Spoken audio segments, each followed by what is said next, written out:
মাত্র ৮৭ ঘন্টার টান সামরিক উত্তেজনায় দক্ষিণ এশিয়ার দুই পরমাণু শক্তিধর দেশ ভারত ও পাকিস্তানের সম্মিলিত ক্ষয়ক্ষতির পরিমাণ দাঁড়িয়েছে $৮৭ বিলিয়ন। আশ্চর্যের বিষয়, এই ক্ষতির বড় অংশ ভারতের ভাগে।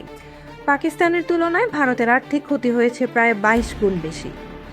৭ই মে রাত ১টা ৫ মিনিটে ভারতীয় বিমান বাহিনী IAF অপারেশন সিঁদুর নামে এক জটিল সামরিক অভিযানে অংশ নেয়।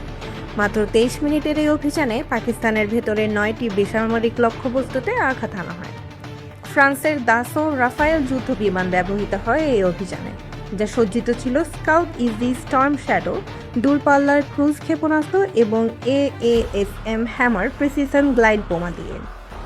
৭ই মে থেকে ১০ই মে পর্যন্ত ভারতের পক্ষ থেকে ভারত ইসরায়েল যৌথভাবে তৈরি স্কাই স্ট্রাইকার এবং ইসরায়েলি হ্যারক ড্রোন পাঠানো হয় পাকিস্তানের আকাশে।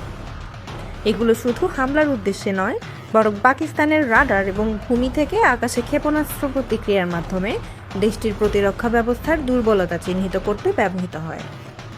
এই ঘটনার পরিপ্রেক্ষিতে পাকিস্তানও সামরিক জবাব দেয়।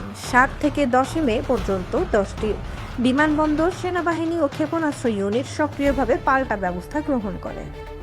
পাকিস্তান বিমান বাহিনী PAF চীনের তৈরি চেংদু J-10C যুদ্ধ বিমান ব্যবহার করে, যেগুলো সজ্জিত ছিল PL-15 দূরপাল্লার আকাশ থেকে আকাশে ক্ষেপণাস্ত্র এবং কোরাল ইলেকট্রনিক যুদ্ধ ব্যবস্থায়।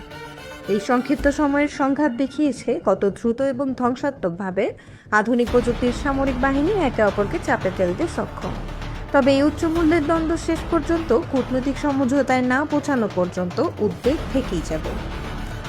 পাকিস্তানের পাল্টা আঘাতে চীনের J-10C যুদ্ধ বিমান ও আধুনিক ইলেকট্রনিক সিস্টেম ব্যবহার করে দ্রুত প্রতিরোধ গড়ে তোলে। তবে আশ্চর্যের বিষয়, ভারতের ক্ষতি পাকিস্তানের তুলনায় ২২ গুণ বেশি, যা বড় অর্থনীতির জন্য চিন্তার বিষয়।